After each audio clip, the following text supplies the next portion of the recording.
앞에 우리 한영구 선생님 발제 너무 감동적이었어요.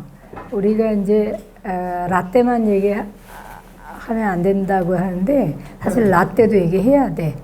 그리고 너 때도 얘기해야 되고 그래서 서로 대화하고 그래야지 서로 이해하지를 못해서 소통이 안 되는 경우거든요. 근데 저만 해도 이렇게 생생하게 얘기를 해주시니까 어느 정도 안다고 해도 또 느끼는 부분 조금 더 디테일하게 이렇게 와닿는 부분 이게 훨씬 있거든요. 그래서 후배 시민들하고 같이 이렇게 화두를 던져줘서 굉장히 감사하고요. 김수미 선생님 또 유엔 인권 노인에 관한 뭐 혹은 노인을 위한 어떤 원칙 인권 선언과 관계돼서도 사람과 고기에 대해서 또 그걸 좀 딱딱하긴 하거든요. 글로 보면.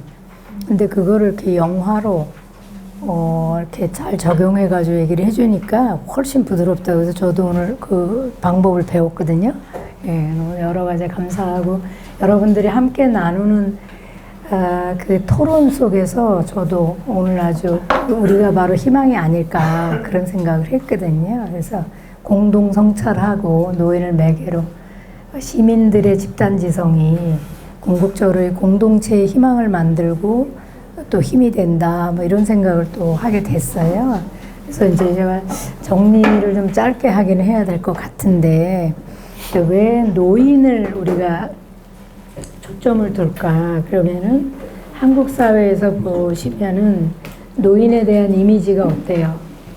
일단은 그냥 오래 살았다는 이유만으로 갑자기 제가 2008년에 들은 노인에 대해서 부정적이잖아요. 노인 그리고 실제로 80%, 82% 이상이 인권위가 조사하니까 노인에 대해서 부정적이라는 거예요.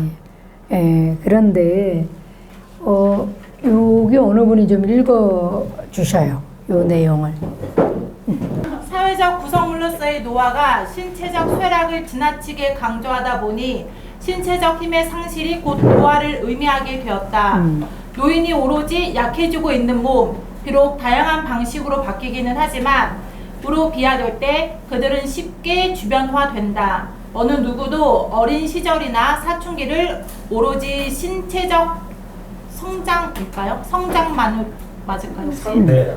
네, 만으로 이야기하지 않는다. 신체적 상태만으로는 얘기하지는 않는다. 그러니까 앞에 한용민 선생님도 얘기를 하셨지만 온 마음을 다해 달려오느라고 늙어버렸구려. 이게 뭐 시예요. 영화 얘기했길래 김수민 선생님이. 그런데 늙은 몸에만 딱 초점을 맞추고 그리고 나서 이제 쇠락한 모습 그거에 초점을 맞추니까 노인은 쓸모없는 사람, 사회의 짐 이렇게 되잖아요. 그러면서 갑자기 주변화된다는 거예요. 주변화된다라는 거는 인간이었어요. 열심히 살았어요. 근데 나이가 딱 드는데 갑자기 쇠락한 몸에만 딱 초점을 두더니 이젠 주변으로 그냥 복지관이나 이런 데 가서 돌봄이나 받으세요. 그는 한마디로 말하면은 지금까지 인간으로 열심히 살았는데 갑자기 오래 살았다는 이유만으로 뭐예요?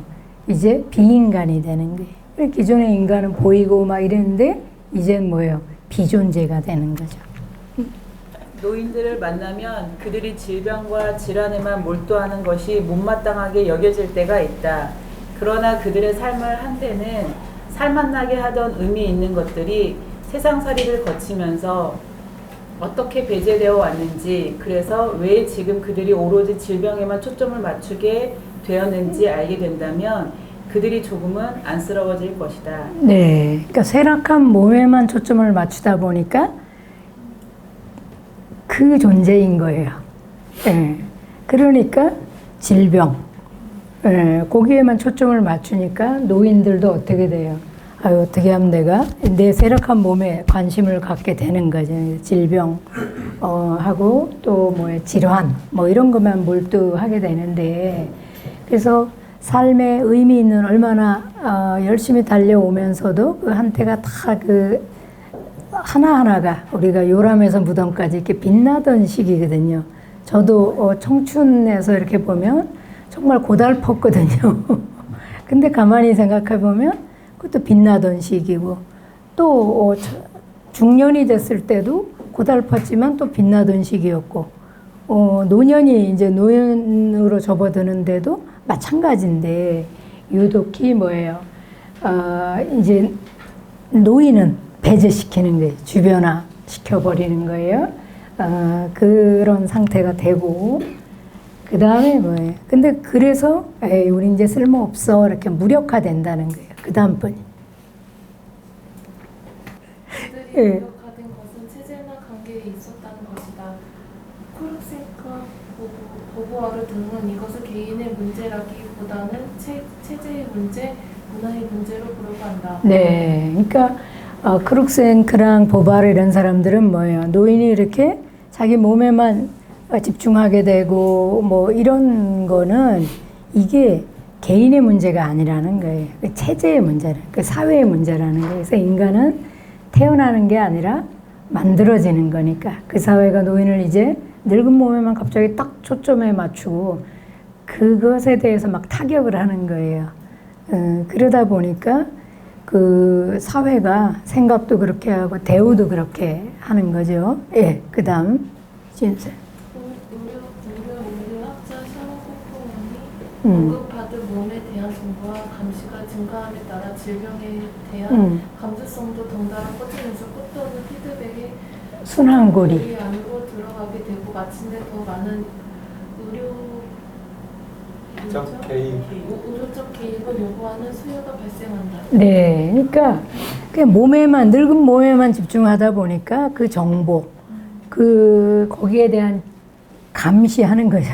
건강해요, 안 해요?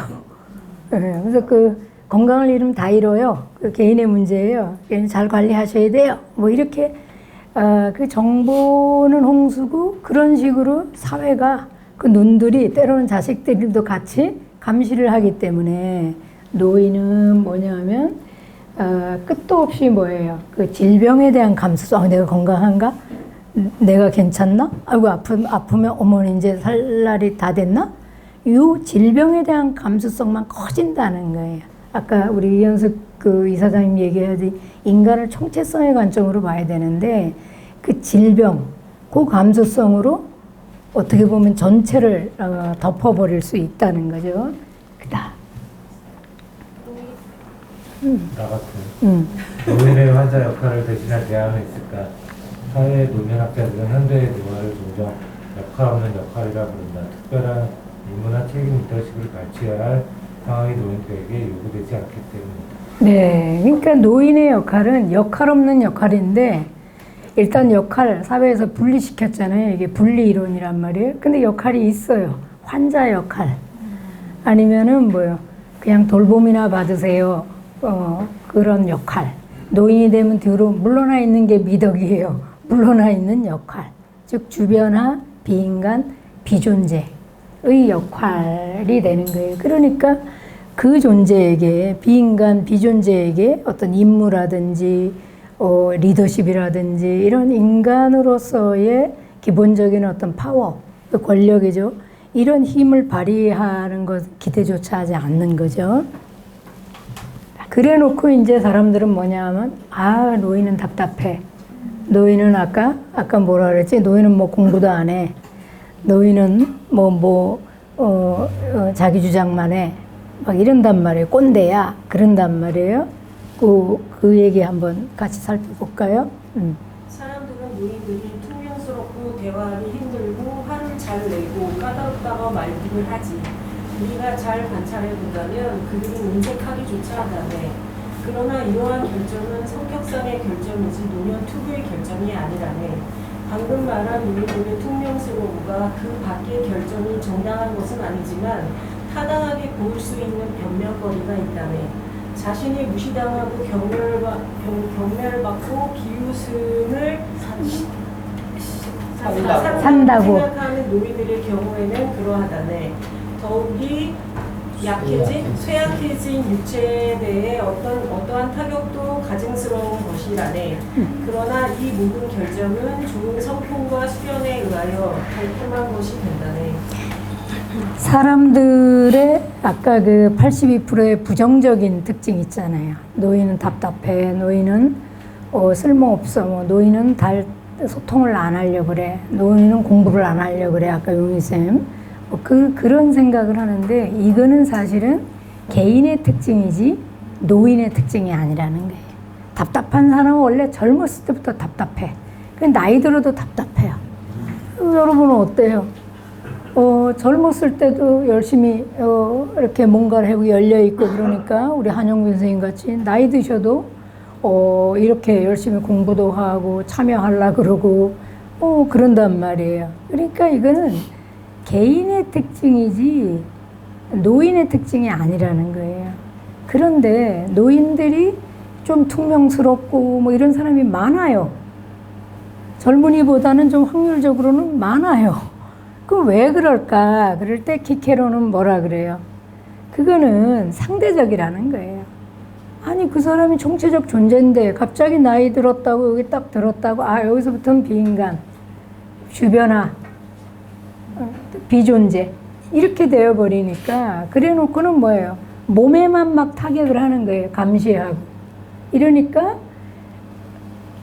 아니 누가 그 사람을 나이로 모든 걸 덮으면서 그리고 나서 쇠약한 몸의 그 특징에만 막 타격을 하면 거기서 막 웃고 이런 사람이 어디 있냐 이거예요. 상대적으로 이 사람들이 진짜 실추의 감정을 느끼고 화도 나고 왜 동물도 배고프면 싸운다 그러잖아요. 그러니까 그게 이제 상대적이라는 거예요. 그런 경우는. 그런데 우리는 어떠냐 하면 이제 보바울의 얘기예요. 아니 그 다음. 착취당한 사람들은 늙으면 비참해지거나 아니면 적어도 빈곤과 불편한 거처와 고독을 겪지 않을 수 없다. 그래야 그들에게는 실추의 감정과 전반적인 불안감이 잇따른다. 그들은 멍청하게 얼빠진 상태에 빠져드는데 그것은 신체에도 영향을 미친다. 그들에게 큰 피해를 끼치는 정신질환들은 대부분 체제의 상태다. 네.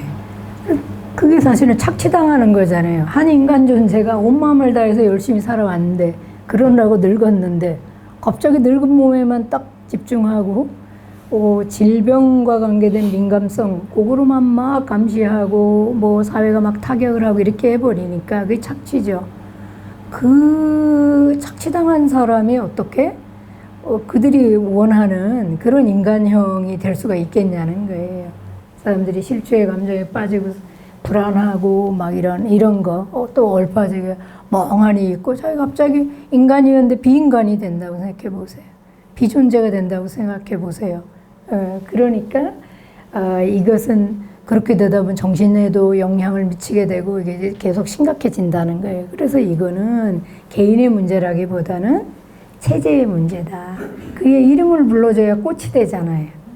그 향기와 색깔에 맞는 이름을 불러줘야 되는데 늙은 몸, 거기에만 초점을 둬버리고 그걸 갖고 막 타격을 해버리면 그 사람이 어떻게 존엄한 존재로서 자기답게 이렇게 살아가기는 어렵다는 거예요. 그래서 그리고 이거는 그 타고나는 게 아니라 만들어지는 거예요. 그 사회가 그런 현상을 쳐다보고 어떻게 대하느냐에 따라서 달라진다는 거예요. 존재가.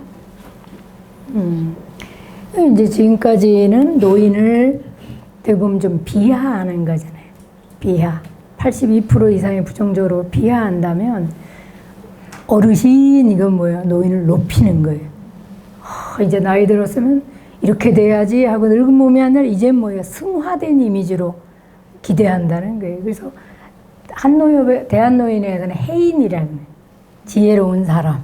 그 뭐 이렇게 소식기도 뭐 저기도 해인 뭐 이렇게 되고 그리고 요즘 새로 된 회장님은 아름다움. 아름다움이 바로 뭐예요? 해인. 지혜롭고 뭐 이런 사람이거든요. 그래서 노인을 비하하는 것도 문제인데 이건 노인을 붕 띄워서 보는 거예요. 붕 띄워서 높여놔요. 높여놓고 뭐라 그래요? 굴레를 씌우는 거예요. 그러니까 높이는 건 좋은데 어르신하고 그건 좋은데 나이값을 하세요. 이렇게 존재를 규정해 버린다는 거예요. 네.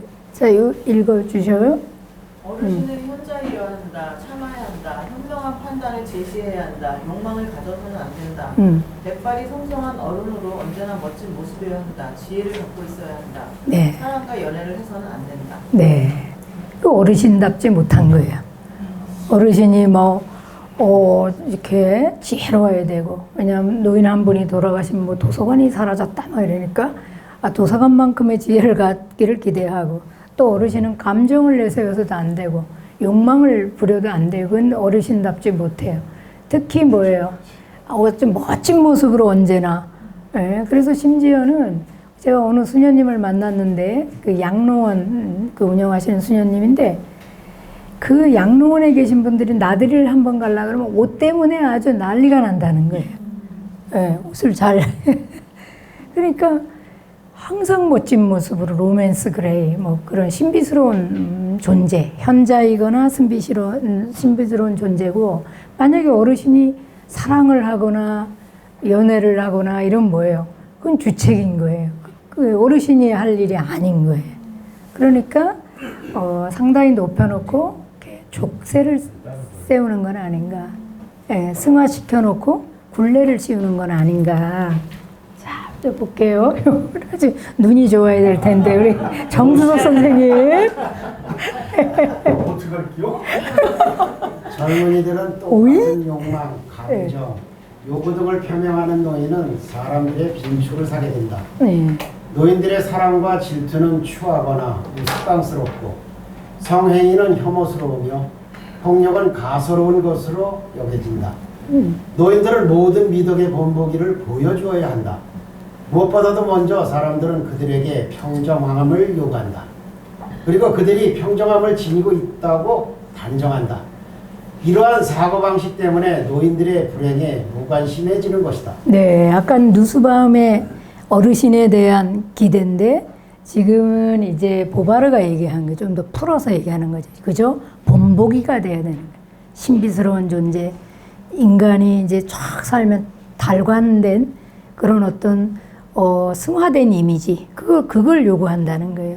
또 읽어주세요. 사람들이 노인들에게 요구하는 그들 자신의 승화된 이미지, 그것은 백발의 후광에 쌓인 경험이 풍부하고 존경할 만한 인간 조건을 저 높은 곳에서 굽어보는 현자이다.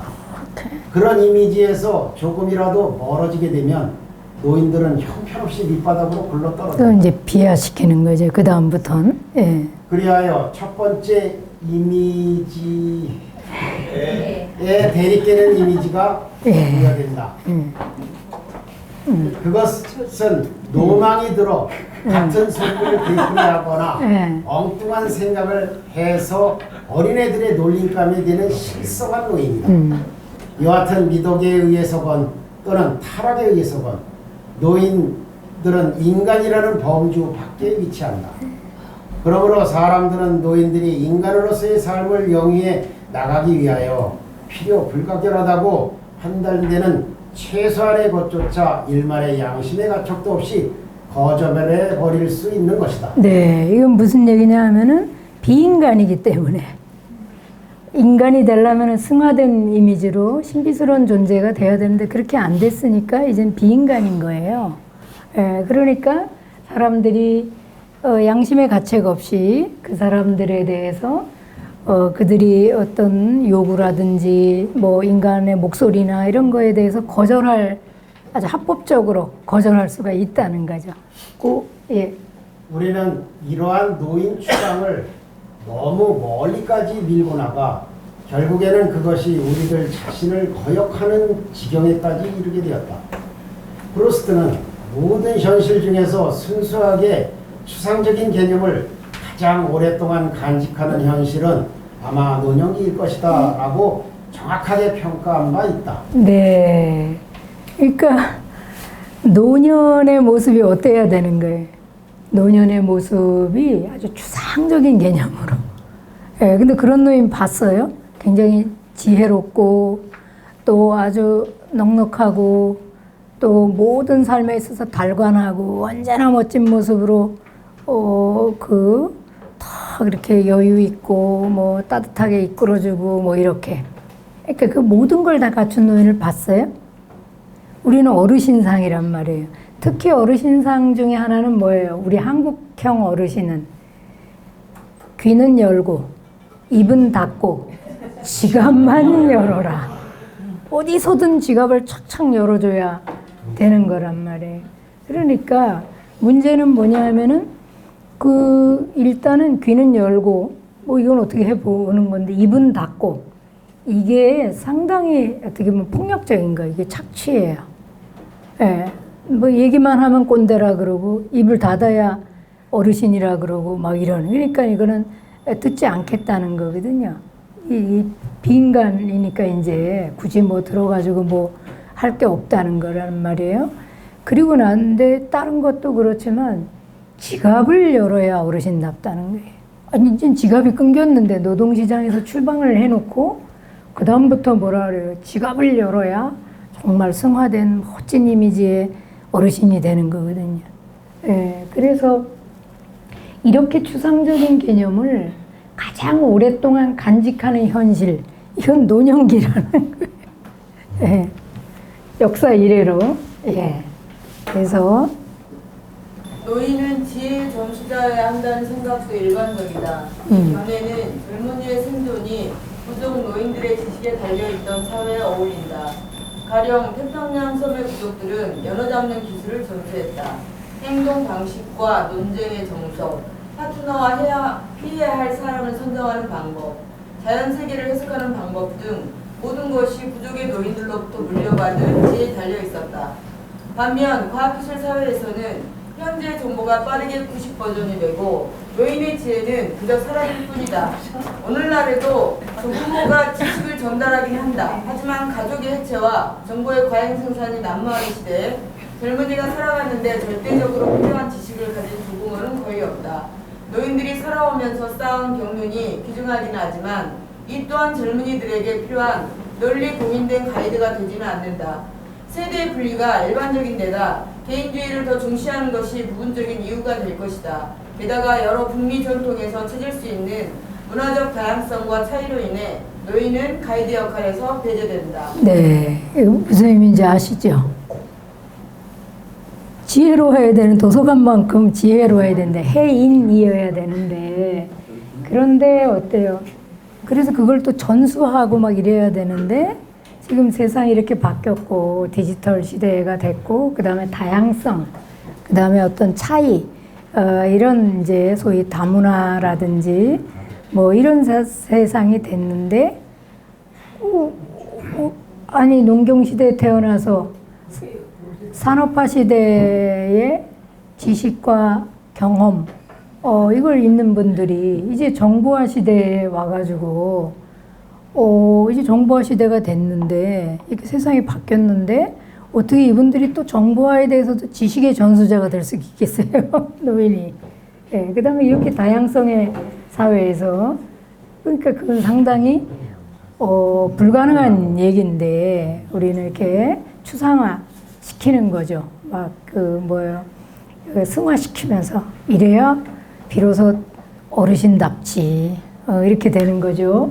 오, 역시 지은쌤 잘했어요. 보세요. 그 이전 세대 60대는 이걸 들어야 된단 말이에요. 아날로그 시대는 우리는 힘들게 그리고 다른 사람한테 또 불편을 주면 안 되니까 내가라도 나서가지고 막 앞장선단 말이에요. 힘들게 들어요. 근데 디지털 시대, 정보화 시대의 젊은이는 어때요? 저걸 그냥 와서 뭐 별로 수고도 안 한 것 같아. 쬐끔 하더니 이게 된단 말이에요. 근데 우리가 그러면 이 디지털 지식으로 그렇게 해야지 그게 되겠냐고 뭐 이렇게 할 수가 있어요? 굉장히 다르거든요. 네, 아무튼 자 그게 이제 바로 노인을 어르신으로 이렇게 막 높여놓고 굴레를 씌우는 거나 아니면은 노인을 노인하면서 주변화시키고 비인간화시키고 이게 다 뭐예요? 연령차별주의라는 거예요. 그러니까 연령차별주의의 핵심은 뭐냐면 개인의 특징인 거 있죠. 개인의 특징 중에 안 좋은 것만 모아다가 이걸 뭐라 그래요? 노인의 특징이야 이렇게 나이로 모든 걸 덮어버리는 그게 바로 연령차별주의예요. 그래서 노인은 이렇게 부정적 이렇게 문제가 많으니까 차별해도 되는 존재가 되는 거예요. 예, 이거 한번 읽어볼게요. 연령 차별주의는 나이 때문에 받는 부정적인 태도, 부당한 대우를 의미하지만 더 심각한 것은 노인의 비인간한 형상이다. 네, 이제 이 노인이 비인간에서 이렇게 비인간으로 존재에서 비존재로 이렇게 바라보는 거죠. 예. 또 사람이 더 이상 사람이 아니고 똑같은 사람도 아니고 여러 해 동안 살았다는 것 때문에 열등하고 별난 사람이 되는 심리. 네, 이제 인간인데 같은 인간이 아닌 거예요. 오래 살았다는 이유만으로 뭐예요? 뭔가 쓸모없는 존재가 되고 별난 사람으로 바라보고 대하는 거죠. 이게 연령차별주의라는 거예요. 또 최선의 방식으로 제 역할 다 하면서 살아가려는 것을 방해하는 심령과 관행. 네. 그러니까 보면 정말 산업화형 인간은 새벽종이 울렸네, 새아침이 밝았네, 너도 나도 일어나 새마을을 갖고 이제 새벽같이 일어나고 마을 청소하고 저도 70년대 막 초등학교 다니고 그럴 때 국민학교죠 그때 새벽같이 일어나 새마을 운동하고 막 그랬단 말이에요. 정말 열심히 살아왔어요. 열심히 살아와서 여전히 이제 나이 들어도 자기 역할을 하면서 열심히 살려고 하는데 연령차별주의. 에이 노인이잖아요. 노인은 그렇고 이런 부정적인 존재잖아요. 뭐 이렇게 주변으로 가세요. 분리시켜 놓고 역할 없는 역할을 하세요. 뭐 이렇게 하는 것. 이게 이제 뭐냐면 이러한 열심히 살려고 이제 노후에 비로소 뭐예요. 리타이어 1라운드 열심히 살다가 타이어를 갈아 끼고 2라운드 이제 진짜 내 인생이 시작되는데 1라운드 위에 그 많던 일, 그 자식에 대한 책임감, 가족을 먹여 살리고 막 이랬던 그 어떤 생존의 의무를 다 했거든요. 그럼 이제 리타이어, 그러고 타이어가 지쳐요. 그래서 타이어를 갈아 끼고 이제 2라운드를 살아가야 된단 말이에요. 열심히 산 것처럼 2라운드도 진짜 열심히 살아요. 제 주변에 저희 오빠를 비롯해서 다 퇴직하고 그러는데도 뭐 얼마나 바쁜지 몰라요. 근데 노인이 노인 이렇게 뭘 하려고 그래. 뒤로는 물러나 있는 게 미덕이지 뭐.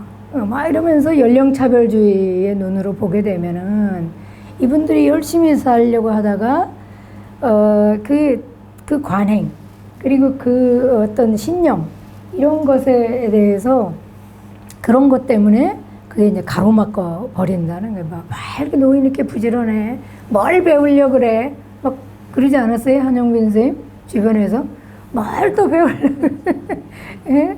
가만히 있지. 역할 없는 역할을 강조하다 보니까 열심히 살려고 하는 그런 의지라든지 이런 거를 이제 이렇게 끊어버린다는 거예요. 예. 그 다음에 연령 차별주의는 지배집단이 세대 간의 불평등을 정당화하고 유지하는 이데올로기. 네. 근데 사실은 그걸 누가 그랬냐 이거예요. 노인을 이렇게 부정적으로 연령차별주의의 눈으로 보는 건 누가 그랬냐 이거예요. 가만히 따져가 보면은 지식의 고고학이죠. 그 안에 권력이 있고 거기에 이득을 보는 세력이 있었고 거기에서 같이 공모한 뭐 언론, 교육, 문화 이렇게 있었단 말이에요. 그래서 우리가 그러한 것에 대해서 이제는 이제 살펴봐야 한다는 거예요. 그래서 지배 집단이 그 연령차별주의를 딱 얘기하면서 그 사실은 이런 불평등의 문제들 그걸 막 기가 막혀요. 열심히 살아서 그 못 살던 우리를 이렇게 잘 살게 만들었는데 그러니까 우리 6.25 때 이디오피아, 필리핀 이 우리나라 도와주러 왔고요. 그 다음 미얀마 이런 나라들도 우리나라 도와줬고 막 이런 정도의 최빈국이었단 말이에요. 그 최빈국이 지금 어쨌든 경제지표 GDP로 말하면 세계 10등을 넘나드는 잘 사는 이렇게 나라로 만들었는데 그런데 그러느라고 온 마음을 다해서 달려오느라고 늙어버린 그 사람들한테 늙은 몸에만 딱 집중해가지고 그 사람 뭐 노인은 이제 쓸모없는 사람이야. 그러면서 주변화시키고 그렇게 사회가 배제하고 불평등하게 만드는 거를 정당화시키는 그게 바로 뭐예요? 그게 연령차별주의라는 거예요. 그걸 이제 계속 정당화시키고 그리고 계속 그런 신념체계, 이데올로기로 계속 만들어 이어가는 거죠. 식민지에 사는 사람들이 결등감의 메시지를 내면하듯 많은 노인 여성이 자기 나이를 수치스러워한다. 이것은 연령차별주의가 취하는 가장 은밀한 형태다. 내면화된 연령차별주의로 인해 사람들은 스스로의 능력을 정확하게 평가하지 못하고 심지어 타인이 그들에게 던지는 부당한 평가마저도 합리화하게 된다. 네.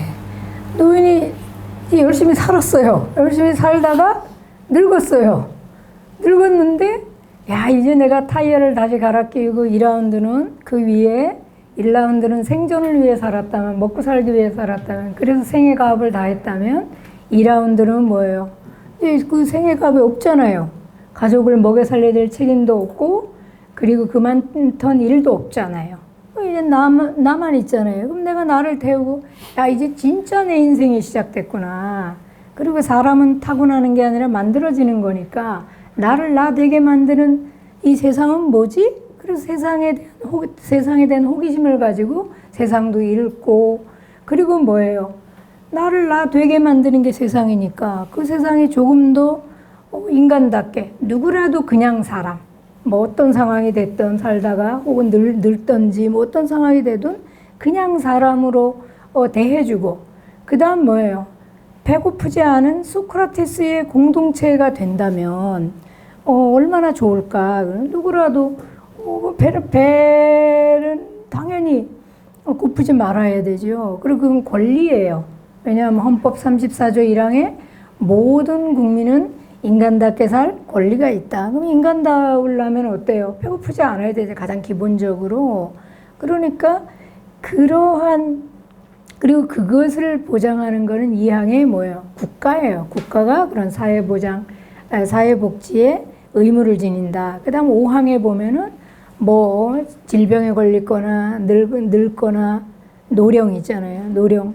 뭐 혹은 생활 능력이 없는 국민도 보호해야 할 의무가 있고, 국가는 시민은 이걸 요구할 권리가 있다. 그래서 이게 하나의 사회계약을 맺은 그런 존재인데, 그런 존재로서 내가 이제 타이어를 갈아 끼우고 이제 진짜 내 인생을 살아야지, 나를 나되게 만드는 그 세상을 호기심을 가지고 쳐다보고 세상을 만들어야지. 그리고 그 과정에서 이제 내가 누군지, 내가 뭘 좋아하는지, 어떤 존재인지, 그런 실존적 나를 이제 찾아가려고 딱 하는데, 세상이 뭐라 그래요?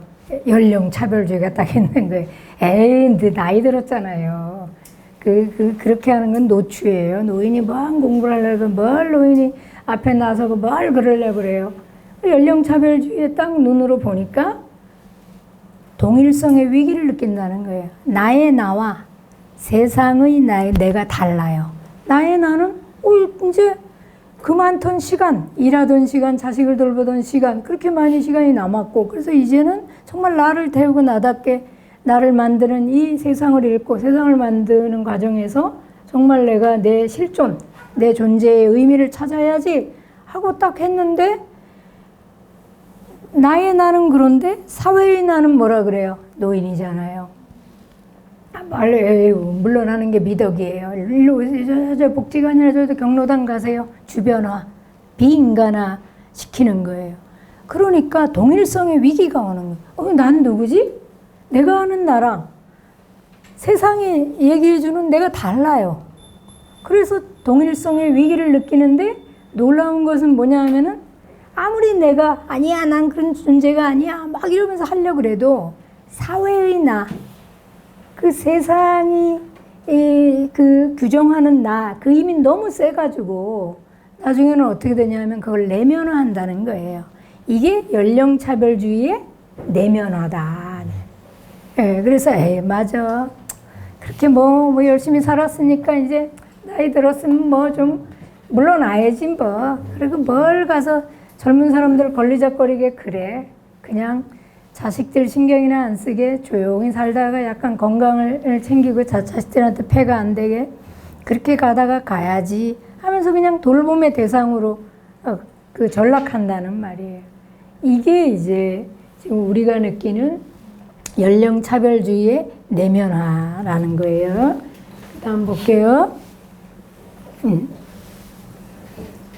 인류의 역사 속에는 부당한 취급을 받던 대상을 자연스러운 존재로 바꿔낸 선례들이 있다.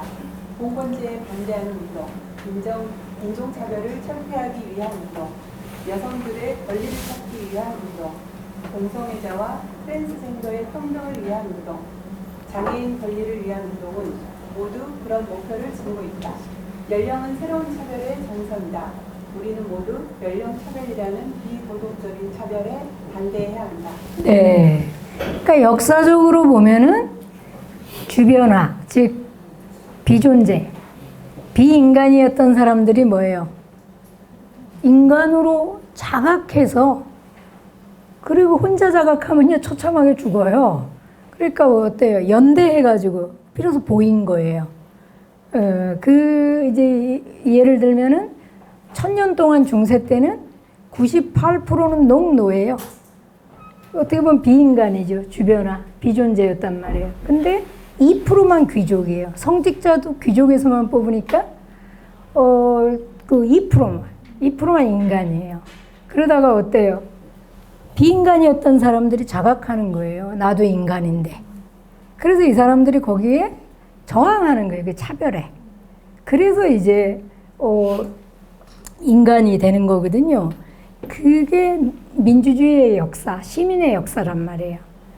그런데 흑인도 마찬가지예요. 흑인이 한 10%에서 15%가 된다는데 이 사람들도 얼마나 흑인은 그냥 피부색이 검을 뿐인데 뭐라 그래요? 넌 노예야 이렇게. 그러니까 존재가 본질에 앞서는 거예요. 그냥 피부색이 검게 태어났을 뿐인데 검은색이니까 너는 노예야 이렇게 존재를 규정해서 비인간이야. 그러니까 비인간 해야지 이제 마음껏 착취하고 뭐 무시하고 그래도 죄책감을 안 느끼냐, 양심의 가책이 안 느끼니까 이제 그렇게 했단 말이에요. 그런데 어때? 민권운동, 마틴 루터 킹 목사 이런 분들이 필두로 해서 그 사람들이 저항해서 그래서 이제는 흑인 대통령도 나오고 차별이 많이 줄었어요. 그 다음에 여성에 대한 차별하면 진짜 할 말이 많으시더라고요. 저희는 가깝게 저희 아버지가 38년생이신데 아버지 삼형제는 다 그 옛날에 고등학교까지 가르치셨어요. 근데 고모 세 자매는 다 국민학교도 안 가르치셨어요. 여자가 배우면 괜히 가서 암탉이 울면 집안 망한다 막 이렇게. 단지 여자라는 이유만으로. 그러니까 그런 성차별이 굉장히 있었단 말이에요. 그런데 어때요? 우리는 주변과 비인간 그렇게 하던 여성들이 저항하는 거예요. 자각하고 연대해서 목소리를 내는 거죠. 그게 이제 여성주의 운동이잖아요. 그래서 지금은 부모님이 거기 헌법재판관이 지난번에 탄핵 그 전국에서 여성 4명, 남성 4명이 헌법재판관이 우리 어머니가 세상이 많이 달라졌구나. 어쨌든 많이 그 차별이 완화됐어요. 당사자들이 저항해서 차별받던 당사자들이. 근데 여러분 제가 흑인이 될 확률은 한 15%라고 하고 남자가 될 확률은 50%잖아요. 근데 제가 노인이 될 확률은 몇 프로예요? 100%란 말이에요. 누구나 다 노인이 되는데 왜 노인에 대한 연령차별주의에는 저항이 없는가 하는 거예요. 제가 이제 마무리를 해야 될 것 같아요. 오늘 할 얘기가 많은데, 그래서 그다음 인간은 태어나는 것이 아니라 만들어지는 존재이다. 그리고 노년 또한 그렇게 만들어진다. 인간은 절대로 자연 상태에서 사는 것이 아니다. 여느 연령에서 마찬가지로 노년 뒤에도 한 개인의 지위는 그가 속한 사회가 그에게 부여하는 것이다. 문제를 복잡하게 만드는 것은 이러한 여러 다른 관점들의 밀접한 상호 연관성이다. 오늘날 우리가 생리적인 여건들과 심리적인 사실들을 분리시켜 개별적으로 고려한다는 것은 모두 알다시피 너무 추상적이다. 생물의 숙명으로서 노화가 초역사적인 현실이기는 하나 그래도 그 운명은 사회적 상황에 따라 다양한 방법으로 체험된다. 역으로 생각해보자. 한 사회 안에서 노년이 지니는 의무나 무의미는 그 사회 전체를 문제 삼는다. 왜냐하면 노년을 통해서 이전의 전 생애의 의미 혹은 무의미가 드러나기 때문이다. 우리 사회를 판단하기 위해서는 우리 사회가 선택한 해결책들을 시간과 공간을 넘어 다른 집단들이 채택한 해결책들과 대조해 볼 필요가 있다. 네, 시간 관계상 아무튼 노인은 태어나는 게 아니라 뭐예요? 만들어지는 거. 노인뿐만 아니라 뭐예요? 요람에서 무덤까지 모든 인간은 태어나는 게 아니라 만들어지는 거다. 그러니까 우리가 이제는 다시 재창조 해야 된다. 뭐 이런 얘기고. 그래서 근데 이제 대안을 또 보바르가 얘기해줘요. 예. 보바르는 날마다 공동체의 일에 참여하려고 한다면 그의 존재는 나이와 상관없이 내내 활동적이며 쓸모있는 시민이라고 말한다. 노인은 공동체 참여를 통해 고립된 미립자에서 벗어날 수 있다. 공동체에서 삶을 통해 시민으로 탄생하는 것이다. 공동체의 일원으로 살아가고 있는 우리는 스스로 인지하고 있는지 여부와 상관없이 이미 호모폴리티쿠스다. 네, 혼자면 가뜩이나 이 거대한 이 역사적이고 아주 사회의 아주 체계적인 그 연령차별주의 이 속에서 혼자서 그걸 어떻게 감당을 하겠냐는 거예요. 그냥 미립자로 건강이나 챙겨야지 하면서 연령차별주의를 내면화 한다는 거예요. 그래서 어떻게든지 뭐예요? 공동체에 참여하라는 거예요. 그래야 비로소 시민이 된다는 거예요.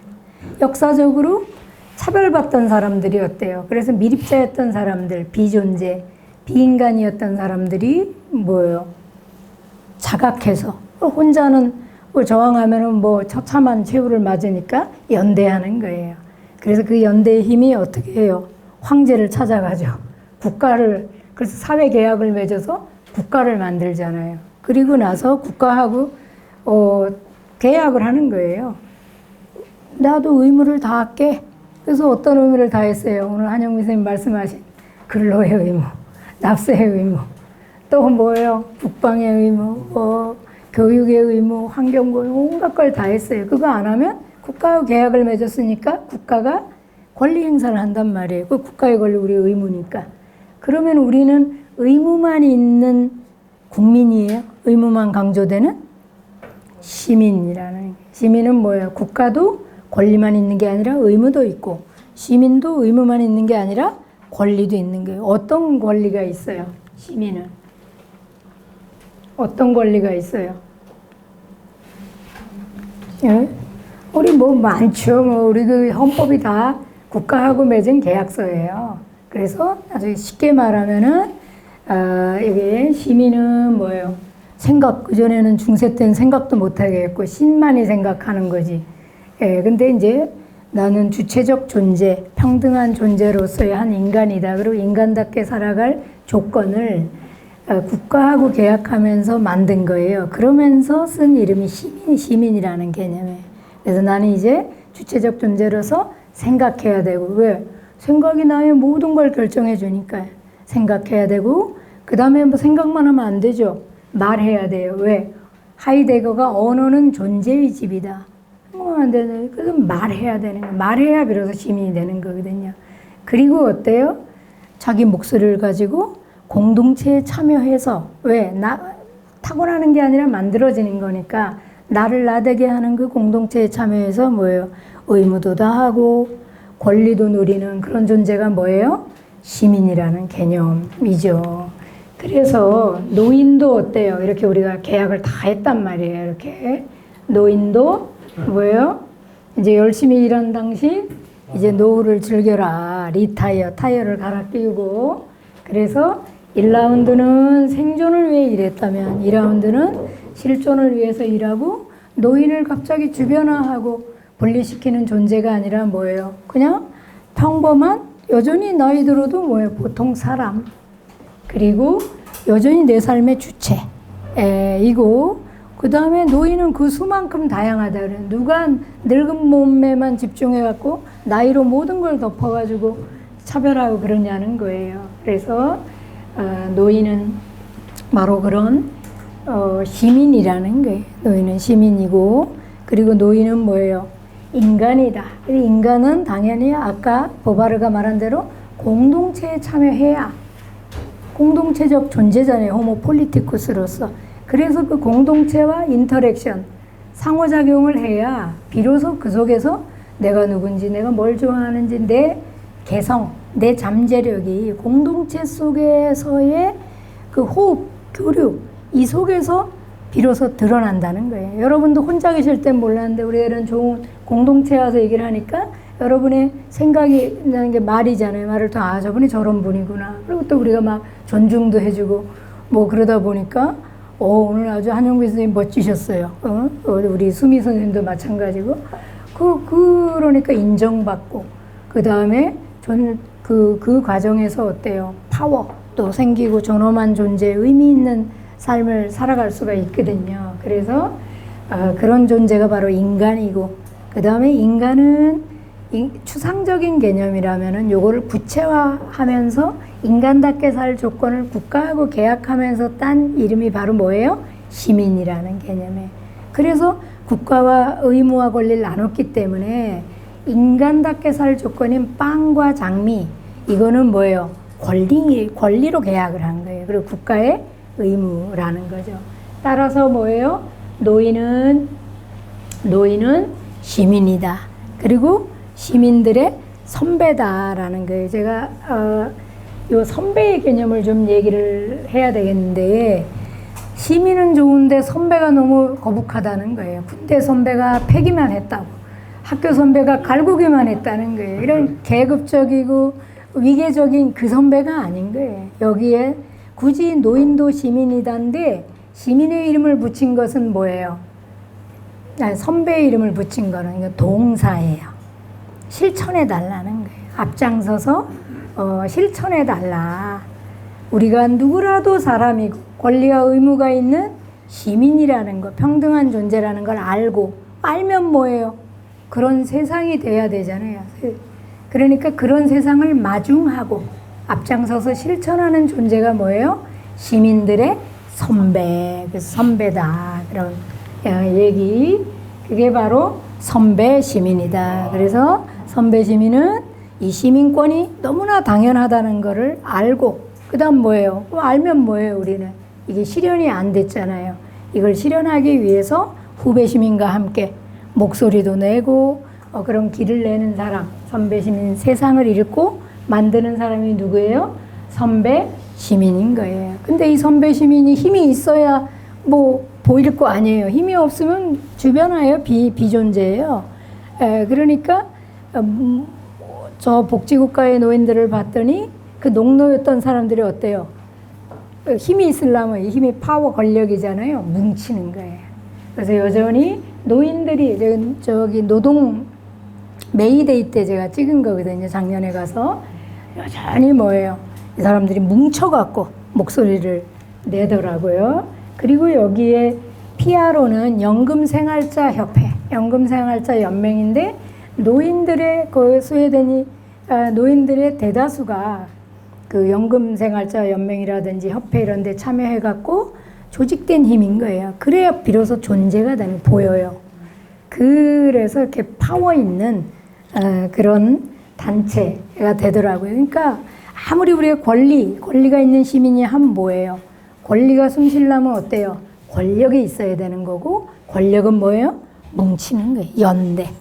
그래야 비로소 권리를 살아 숨쉬게 한다. 그래서 이제 유엔의 원칙은 이렇게 오늘 요거까지 하려면 저한테 40분만 준 건 너무한 거예요. 시간을. 유엔의 원칙은 아무튼 이런 노인들의 사회의 기여에 감사하며 저는 이걸 하는데 갑자기 울컥했어요. 그 노인들이 없었다면 저도 뭐 개발도상국에서 70년, 60년대에 태어나서 어떻게 이런 사회가 됐을까. 여기 앞에서부터 울컥하고, 그래서 이 사람들을 시민으로 그렇게 차별하지 않고 평등한 존재로서 살아야 한다라는 얘기들이 있는데 읽으면 참 좋아요. 앞에 전문이. 오늘 여기까지는 다 하기가 어렵고요. 그래서 국가들이 협약을 해가지고 최소한 노인은 뭐예요? 독립된 존재로 살아야 한다. 노인이 어디 의존적 존재가 아니라 그러면 우린 뭐라 그래? 아이, 딴 사람은 독립인데 왜 우리 부모는 저렇게 의존할까? 말이 안 되는 거예요. 사람이 독립하려면 어때요? 개인의 노력으로 힘들잖아요. 태어나는 게 아니라 만들어지는 거니까. 그래서 독립하려면 의지할 자원이 많아야 돼요. 의지할 사람이 많아야 비로소 어때요? 독립하는 거예요. 오늘 강의도 제가 얼마나 많이 의지해요. 예, 얼마나 많은 사람들한테 이 기기부터 시작해가지고 그래서 많이 의존했기 때문에 독립하는 거거든요. 그래서 독립하려면 노인은 그 사회가 많이 이렇게 의존할 자원이 많아야 되고요. 그리고 이 사람이 어떤 자기의 교육, 4번 보세요. 적절한 교육과 훈련.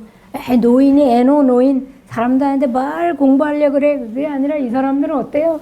이렇게 열심히 공부를 하더라고요. 그래서 여기 ABF 스웨덴에 어디 가는 데마다 보면 저게 있어요. 저게 뭐냐면 시민들 동아리를 형성하면 그걸 지원해 주는 데인데 우리로 말하면 한국에도 있고 서울에도 있고 뭐 또 뭐예요? 각 구에도 있고 동에도 있더라고요. ABF가. 그래서 거기에서 시민들이 이렇게 공부하고 그러고요. 그 다음에 노인의 또 다른 거는 참여인 거예요. 이 사람들이 이제 주변화 비인간이 아닌 거거든요. 참여해야 된다. 그래서 곳곳에서 갔더니 정책을 3인당 당사에 갔더니 노인들이잖아요. 맨. 이분들이 뭐예요? 이 지역 개발을 한다고 그 칼마르 지역이었는데 정책을 어떻게 개발할 건지 브리핑 하시오. 그러니까 저 국회의원이 지역위원장이 막 하는 거예요. 참여하는 거예요. 옆에서 보시면 아까 요 사진은 뭐냐면 소위 노동절날 노인들이 같이 앞에 깃발 들고 앞장서더니 다 모여가지고 광장에서 맨 앞자리에서 참여해 있는 거예요. 그럼 왜 거기 있어요? 우리가 같이 있어줘야 우리 후배 시민들이 더 존중받고 안전한 노동을 할 수 있다고. 그래서 이렇게 참여하는 거예요, 여전히.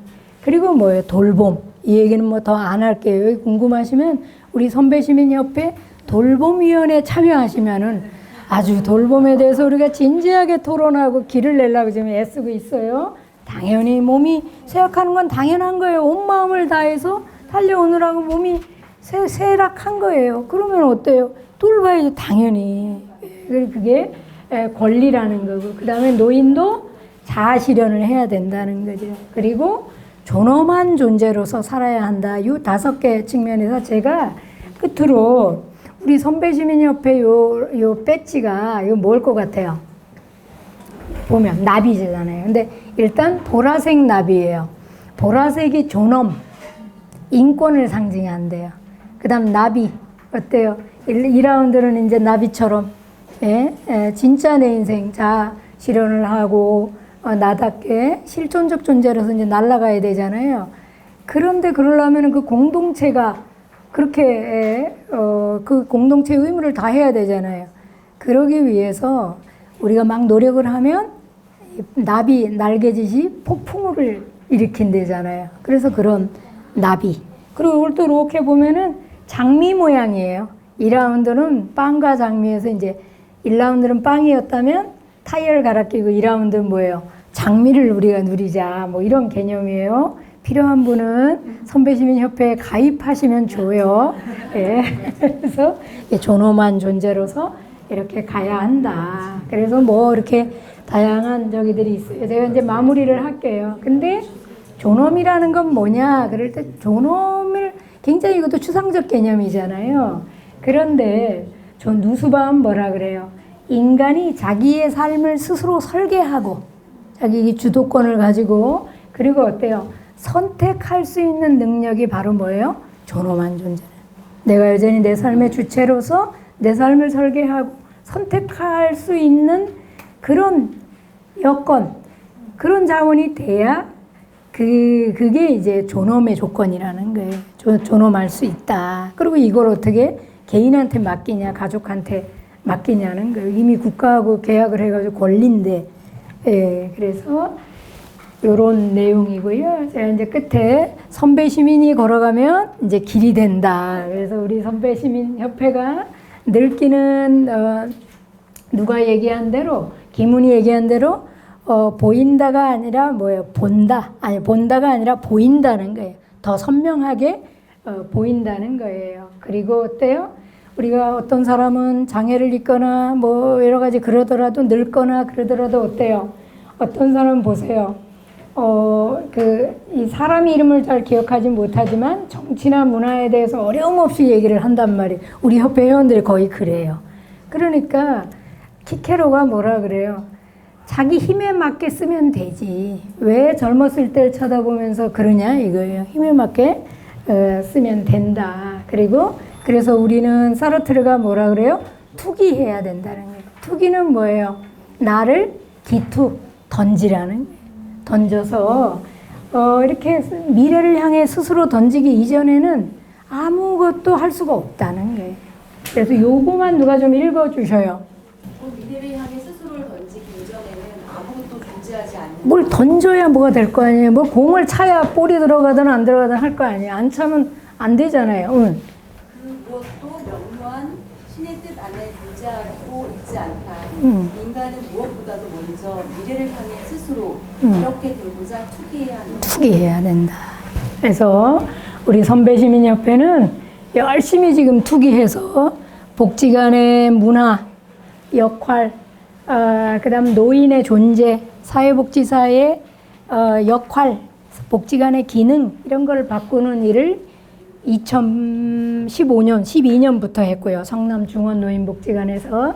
그래서 선배시민 대학이 2015년에 한노협, 한국노인복지관협회에서 했고, 그리고 나서 지금은 선배시민 자원봉사로 해마다 한 300여 명, 그러니까 300여 개의 복지관에서 선배시민 자원봉사 동아리를 하고 있고요. 그리고 나서 그 힘들이 어떻게 했어요? 이렇게 조례를 만들었어요. 한 15개 정도의 지역에서 선배시민 지원 조례를 만들었어요. 그런데 조례가 이상해요. 조례가 아까 보니까 어르신 같은 조례도 있고요. 아니면 액티브 시니어, 성공한 노인, 요새 신노년, 네가 노력해라. 그래서 액티브하게, 프로덕티브하게, 생산성 있게, 그다음에 석세스풀 에이징, 성공적 노화로 가라. 이게 개인의 문제로 이렇게 가는 게 액티브 시니어잖아요. 그렇게 이해하는 경우도 많더라고요. 이름은 선배시민이라고 쓰고. 그래서 담론이 좀 제대로 개발돼야 된다. 이걸 더 이렇게 시민들이 자기 존재를 읽고 세상을 읽어야 된다. 그래서 이제 선배시민 학회도 저희가 만들었고, 그런 다음에 뭐 아무리 담론이 철학이 좋으면 뭐예요? 그리고 정책이 아무리 있으면 뭐해요? 권력이 있어야 될 거 아니에요. 시민들이. 시민 권력이 있어야 되잖아요. 그래서 저희가 작년에 2월 17일 날 선배시민 협회를 창립한 거예요. 그래서 선배시민 협회에서 우리가 이렇게 좋은 우정과 공동체를 위한 정책도 개발하고, 그 다음에 그 전국 조직화를 지금 막 하고 있어요. 지부들, 지회들을 만들고 있고, 그리고 누구나 그냥 사람, 누구라도 배고프지 않은 소크라테스의 공동체를 만들어가기 위한 이런 이제 시민 권리 확보 운동도 하고 있고, 그 다음에 빵과 장미를 위한 광장, 특히 장미의 광장을 많이 만들어서 우리 정두섭 선생님은 뭐 걷기 동아리 뭐 이렇게 하셨는데 춤 동아리도 있어요. 춤바람 난 회원들도 있어요. 근데 존재의 의미에 대한 춤을 추고요. 그 다음에 뭐 존엄한 죽음 권리위원회도 있고요. 다양한 동아리에서 장미를 위한 광장을 만들고 있습니다. 그래서 오늘 저희 책이 주제니까 그때 저희 책 요거 읽고 끝낼게요. 누가 해주셔요. 늙음은 고독일 수도 있고 자유일 수도 있다. 고립일 수도 있고 연대일 수도 있다. 편협함일 수도 있고 지혜로움일 수도 있다. 고통일 수도 있고 평안함일 수도 있다. 이것은 정해져 있는 것이 아니라 늙음을 어떻게 해석하고 어떤 공동체를 만드는가에 달려 있다. 네, 끝인 줄 알았죠? 네. 어떤 공동체이냐에 따라 늙음이 어떤 모습이냐, 내 존재가 어떻게 존재일지 비존재일지 인간일지 비인간일지가 결정된다는 거예요. 네. 선배 시민론은 누구나 어떤 상황이라도 보통 사람으로 살 수 있도록 인생길을 새롭게 해석하고 안전한 시민의 공동체를 만드는 마중물이 되려 한다. 토론하는 동료들과 함께 떠나는 즐거운 소풍길을 예비하는 길잡이가 될 것이다. 네, 이 선배 시민론이에요. 예, 이제 어떻게 좀 든든해지셨어요? 네. 연령차별주의 내면하고 은근히 그것 때문에 흔들릴 수도 있고 그러는데 든든해지셨어요? 그래서 결국은 이상이 누구라도 그냥 사람으로 누구라도 배고프지 않은 소크라테스의 공동체가 될 수 있는 그런 세상을 향해서 이상이 일상이 되도록 그 힘은 뭐예요? 상상과 프락시스 그 의미를 아는 그런 실천들이 바로 그 길을 만든다 그런 얘기고요. 그래서 빵은 권리로 이건 선배시민협회가 아주 앞장서 가지고 하려고 그래요. 그 다음 뭐예요? 선배시민활동, 시민활동으로 장미를 누리는 존엄한 존재로서 인정받고 우정을 나누고 의미 있는 삶 그래서 품격 있는 자유로운 노년 장미를 누리는 것 이거는 시민활동으로 가능하지 않을까 이렇게 생각을 하고요. 그래서 이제는 자식농사에서 국가농사, 공동체 농사로 가는 그런 시민들이 얼마나 많냐가 바로 관건이 아닐까 싶습니다. 오늘 그런 시민들이 이렇게 모여가지고 함께 상상하고 그리고 그 곳곳에 나가서 내 공간에서 나답게 그런 프락시스 실천을 하게 되면은 그 힘이 궁극적으로 공동체를 바꾸는 힘이 되고 그 과정에서 어때요? 내가 장미를 누리는 비로소 살아있고 자유롭고 당당한 그런 삶이 될 것이다 이렇게 보게 되면서 오늘 그런 희망을 만들어 주신 여러분께 감사드리면서 마무리하겠습니다. 고맙습니다.